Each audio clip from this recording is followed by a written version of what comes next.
Friends, आज मैं सचिन नादेचा आपके सामने क्लास 8 चैप्टर 1 रेशनल नंबर को पढ़ने जा रहे हैं।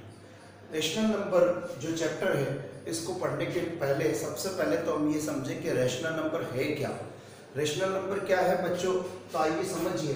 A number which contain numerator and denominator, एक ऐसा नंबर जो न्यूमरेटर और डिनोमिनेटर दोनों कंटेन करता है, that is called a rational number.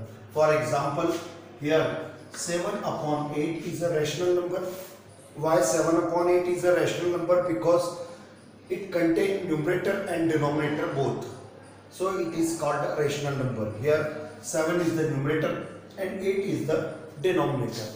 आप समझिएगा, एक ऐसा नंबर जो न्यूमरेटर और डिनोमिनेटर दोनों कंटेन करता है, वो आपका कहलाता है बच्चों रेशनल नंबर, जिसमें 7 हमेशा ऊपर वाला डिजिट 7 ये न्यूमरेटर कहलाएगा और 8 आपका डिनोमिनेटर कहलाएगा। तो जरूरी ये है सबसे पहले कि जो चैप्टर है जिसका नाम रेशनल नंबर है, तो हमें ये जरूर मालूम होना चाहिए कि रेशनल नंबर होता क्या है। तो ये चीज आप सबसे पहले दिमाग में रखिएगा इसमें। उसके बाद में हम आपके सामने बताने जा रहे हैं इस चैप्टर को करने के लिए या इससे जुड़ी हुई 1.1 एक्सरसाइज करने के लिए हमें सबसे पहले कुछ प्रॉपर्टीज दिमाग में होनी चाहिए। उसमें से पहली प्रॉपर्टी हम आपको बताने जा रहे हैं, इसे कहते हैं एसोसिएटिव प्रॉपर्टी। एसोसिएटिव प्रॉपर्टी बच्चों आपके पास में क्या होती है, आइए देखते हैं।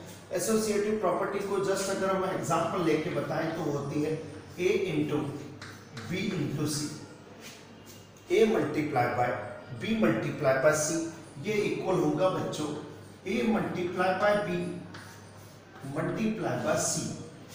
इसे हम कहते हैं एसोसिएटिव प्रॉपर्टी। इस एसोसिएटिव प्रॉपर्टी, इसको प्रॉपर आप कह पाएंगे एसोसिएटिव प्रॉपर्टी ऑफ मल्टीप्लिकेशन।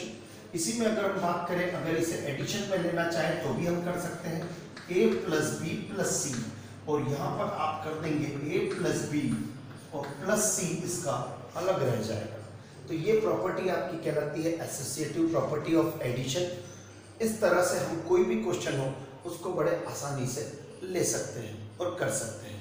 तो ये प्रॉपर्टी आपको याद रखनी है। दूसरी प्रॉपर्टी अगर हम बात करें तो वो होती है बच्चों कम्यूटेटिव प्रॉपर्टी। आप कहेंगे सर ये प्रॉपर्टी क्या होती है? इस चैप्टर के इंट्रोडक्शन में हम आपको यही चीजें सब बताने जा रहे हैं। कम्यूटेटिव प्रॉपर्टी होती है, आज अगर आपने लिया A प्लस बी तो ये इक्वल होगा B प्लस A के। इसे हम कहते हैं कम्यूटेटिव प्रॉपर्टी ऑफ एडिशन, जिसमें A प्लस बी करें या B प्लस A करें, दोनों आपस में इक्वल होंगे। फॉर एग्जाम्पल आप लेके देख सकते हैं 7 प्लस 5 करें या 5 प्लस 7 करें, दोनों से आंसर बच्चों 12 ही आएगा। तो ये चीजों को देखिएगा। इसमें ही मल्टीप्लिकेशन प्रॉपर्टी भी इसमें हो सकती है। A इंटू बी करें चाहे B इंटू A करें, दोनों से आपके पास में आंसर सेम ही आएगा। उसके बाद में अगर हम तीसरी प्रॉपर्टी की बात करें तो तीसरी प्रॉपर्टी होती है डिस्ट्रीब्यूटिव प्रॉपर्टी। ये भी हमें काम आती है। डिस्ट्रीब्यूटिव प्रॉपर्टी क्या होती है, तो इसके अंदर हम देखते हैं कि जिस तरह से अगर मान लीजिए कहीं पे लिखा है A इंटू ब्रैकेट में B प्लस सी, तो आप क्या कर सकते हैं, तो आप कर सकते हैं A into B plus A into C, ये आपका आंसर आ जाए। या फिर ये सब इक्वल टू में लिखा है, अगर कहीं पे इस तरह की स्टेप आएगी तो आप ऐसे बना सकते हैं। या कहीं पे मान लीजिए A into B plus A into C आया, तो आप इसे कर सकते हैं, इसमें से A जैसे ही आप अगर कॉमन लेंगे तो ये स्टेप यही बन जाएगी A multiply by B plus C. तो इस तरह से हम किसी भी क्वेश्चन को कर सकते हैं। इन तीनों प्रॉपर्टी को इस रेशनल नंबर में आपको मालूम होना चाहिए। इस चैप्टर के लिए हमें इन तीनों प्रॉपर्टी का पूरी तरह से मतलब मालूम होना चाहिए।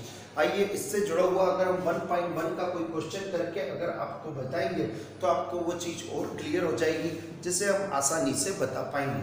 तो आइए देखिए कोई एग्जांपल लेते हैं, जैसे कि 1.1 का फर्स्ट क्वेश्चन ही हम लेते हैं -2/3 इंटू 3/5 और उसके साथ साथ प्लस 5/2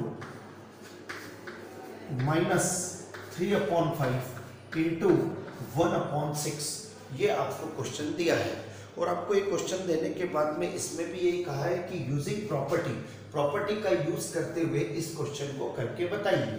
तो आइए बच्चों हम इस क्वेश्चन को कैसे कर सकते हैं। तो सबसे पहले आप ये देखिए कि बीच में यहाँ पर प्लस है and they are in multiplication, यहाँ पर माइनस है and they are also in multiplication. जब इस तरह से अगर आपके पास में है तो सबसे पहले आप इसे पूरी तरह से सेट कर लीजिए, जमा लीजिए। तो आइए मैं क्या करता हूँ, -2/3 इंटू 3/5। उसके बाद देखिएगा बच्चों यहाँ पर भी 3/5 आ रहा है, तो आप इसे पास में ले लीजिए 3/5 इंटू 1/6। और जरा ध्यान से देखिएगा मैंने यहाँ पर इस 5/2 को पीछे की ओर ले लिया है इस तरह से ये। अब देखिए यहाँ पर हमने इन तीनों को पूरी तरह से एक जैसा जमा लिया है, या कह सकते हैं हमने यहाँ पर यूजिंग एसोसिएटिव प्रॉपर्टी यूज कर ली कि अगर हमारे पास में इस तरह से कोई चीज लिखी थी तो हमने इसे 3/5, देखिए 3/5 दोनों जगह कॉमन दिख रहा है, हमने इनको पास में ले लिया। अब देखिए आप यहाँ से क्या करें, 3/5 को इन दोनों में से कॉमन ले लीजिए। तो बताइए ब्रैकेट में क्या बचेगा, तो आप देखेंगे यहाँ से बचेगा -2/3 और -1/6 और +5/2 एज इट इज रहेगा। इसे कौन सी प्रॉपर्टी से हम बता सकते हैं, तो अभी हाल कुछ देर पहले मैंने आपको बताई है, यह प्रॉपर्टी है आपकी डिस्ट्रीब्यूटिव प्रॉपर्टी, जहां पर मैंने देखा बीच में माइनस था और दोनों जगह 3/5 कॉमन निकल रहा था, तो मैंने कॉमन ले लिया। अब जरा ध्यान से देखिएगा 3/5 इंटू यहाँ पर देखिए when two rational number are added और सब्ट्रैक्टेड, जब दो रेशनल नंबर आपस में ऐड कर रहे हो या सब्ट्रैक्ट कर रहे हो, then firstly we take their LCM of denominator, तो हमें वहां पर डिनोमिनेटर का एलसीएम लेना होता है। आइए इन दोनों का एलसीएम लें, तो 3 और 6 का डिनोमिनेटर का एलसीएम आएगा बच्चों 6। अब आप देखिए फर्स्ट डिनोमिनेटर हमारे पास में 3 है, 3 से हम देखें डिवाइड करके 6 को कि ये कितने टाइम्स इसमें जाएगा, तो 3 की टेबल में 6 बच्चों आता है 2 टाइम्स, 2 2 जा 4, माइनस 6 की टेबल में बच्चों 6 कितनी बार आता है 1 टाइम, 1 1 जा 1, और ये प्लस का 5/2 एज इट इज चलने दीजिए। जरा देखिएगा ध्यान से यहाँ पर क्या होगा 3/5, आप जानते हैं माइनस प्लस के root, minus minus always plus but the sign is always negative, तो ये 5/6 और प्लस का 5/2 एज इट इज चलने दीजिए। आप देखेंगे ये दोनों चीजें मल्टीप्लाई में लिखी है, और मल्टीप्लाई में आप हमेशा न्यूमरेटर से डिनोमिनेटर को कैंसिल कर सकते हैं, लेकिन याद रखिए कभी भी न्यूमरेटर से न्यूमरेटर और डिनोमिनेटर से डिनोमिनेटर कैंसिल नहीं होता है। ये 5 से 5 को कैंसिल कर दीजिए, 3 1 जा 3, 3 2 जा 6। अब देखिए यहाँ पर आपके पास माइनस का 1/2 और प्लस का 5/2 ये आपके पास आ चुका है। आइए अब both are denominators are same, दोनों के डिनोमिनेटर सेम है, आप एक बार लिख दीजिए 2 और ऊपर से -1 प्लस 5, तो देखेंगे आप 5 में से 1 को जब हम माइनस करेंगे तो बच जाएगा 4/2। So here our answer is 2। तो इस तरह हम चैप्टर 1 रेशनल नंबर के इन प्रॉपर्टीज का उपयोग करते हुए क्वेश्चन आसानी से सॉल्व कर सकते हैं। Thank you.